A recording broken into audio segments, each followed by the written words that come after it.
Guys, आप लोगों ने अक्सर सिटी का टूर कराने वाली बसेस को सड़कों पे चलते देखा होगा, लेकिन नीदरलैंड में कुछ ऐसी बसें हैं जो कि सड़कों पर चल के सिटी का नजारा तो दिखाती हैं।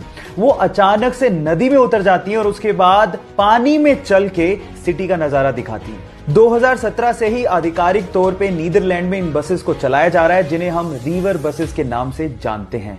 सो गाइस, क्या आप लोग भी कोरोना काल के बाद ऐसी बसों में नदी में उतर के सिटी का टूर करना चाहोगे? चैट सेक्शन में लिखना मत भूलिएगा।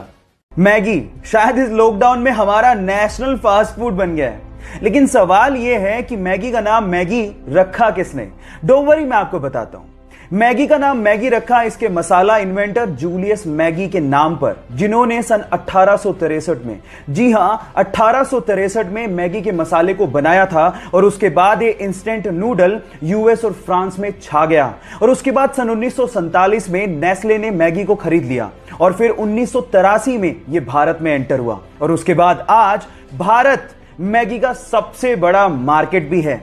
क्या इसके पहले तक ये फैक्ट आपको पता था? और अगर नहीं पता था तो चैट सेक्शन में लिखना मत भूलिएगा। गाइस, आप लोगों ने बहुत सारी मूवीज में समुद्री डाकुओं को अपनी एक आंख पे काली पट्टी बांधे देखा होगा, और हम ज्यादातर लोग यही सोचते हैं कि उनकी आंख फूटी हुई होगी, शायद इस वजह से उन्होंने काली पट्टी बांध रखी होगी, है ना?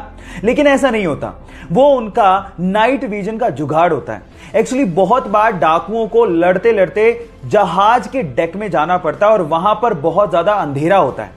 और हमें यह भी पता है कि उजाले से अंधेरे में जाने पर हमारी आंखों को एडजस्ट करने में समय लगता है। उसी एडजस्ट करने में लगने वाले समय को कम करने के लिए वो अपनी एक आंख पे काली पट्टी बांधते हैं, ताकि जैसे वो अंधेरे में जाएं उसे हटाएं और उन्हें अंधेरे में दिखाई देना शुरू हो जाए। क्या आपको इसके पहले तक इफेक्ट पता था? और अगर नहीं पता था तो चैट सेक्शन में लिखना मत भूलिएगा। हमारे देश इंडिया के बारे में दो ऐसे फैक्ट जिसे जानने के बाद आपको गर्व फील होगा। नंबर 1, चांद पे पानी मिला है, ये तो सब जानते हैं, लेकिन क्या आपको पता है कि चांद पे पानी की खोज किसने करी थी? डोंट वरी, मैं आपको बताता हूं। वो हमारी ही नेशनल स्पेस एजेंसी इसरो ने की थी। नंबर 2, पूरी ही दुनिया में नोबेल प्राइज को सबसे बड़ा प्राइज माना जाता है, लेकिन क्या आपको पता है कि पूरे एशिया में सबसे पहला व्यक्ति जिसे नोबेल प्राइज दिया गया था वो कौन था? डोंट वरी, वो भी मैं आपको बताता हूं। वो थे इंडियन, यस, रविंद्रनाथ टैगोर, जिन्हें 1913 में लिटरेचर के लिए सबसे पहले पूरे एशिया में नोबेल प्राइज दिया गया था। क्यों? इन दो फैक्ट को जानने के बाद हुआ ना आपका सीना गर्व से चौड़ा? सो गाइस, इसको शेयर करना लोगों के साथ मत भूलिएगा। गाइस, क्या आपको पता है कि हमारे देश में एक बार 0 रुपए के नोट भी छापे गए थे? अब आप लोग कहेंगे 0 रुपए के नोट, वो किस काम के? डोंट वरी, मैं आपको बताता हूं। ये 0 रुपए के नोट आरबीआई ने नहीं, बल्कि फिफ्थ पिलर नाम की एक संस्था ने छापे थे। और उन नोट्स के ऊपर लिखा हुआ था कि अगर आपसे आपके हक के काम के लिए कोई रिश्वत मांगे तो उन्हें ये नोट दो और हमें बताओ।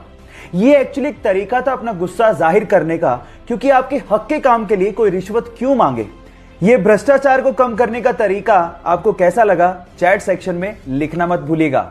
आर्मी, जिसके बिना किसी भी सुरक्षित देश की कल्पना नहीं की जा सकती।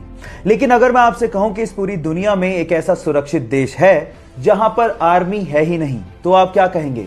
जी हां गाइस, उस देश का नाम है ग्रेनेडा, जिन्होंने अपना पैसा आर्मी बेसिस बनाने की बजाय बीचेस पे लगाया, एयरक्राफ्ट करियर बनाने की बजाय क्रूज और बोट्स पे लगाया।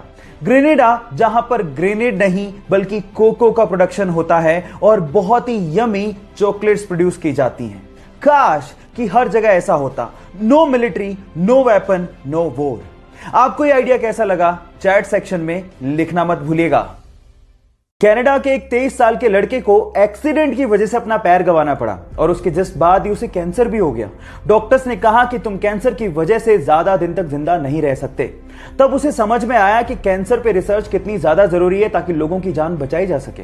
उसने सोचा कि मरने से पहले वो पूरे कनाडा को पैदल अपनी एक टांग पे नापेगा और कैंसर रिसर्च पे फंड रेज करेगा। उसने 12 अप्रैल 1990 को पैदल चलना शुरू किया और लगभग 143 दिनों में 5373 किलोमीटर नाप डाले। कुछ ही मील बाकी थे, लेकिन उससे पहले ही उसकी मृत्यु हो गई।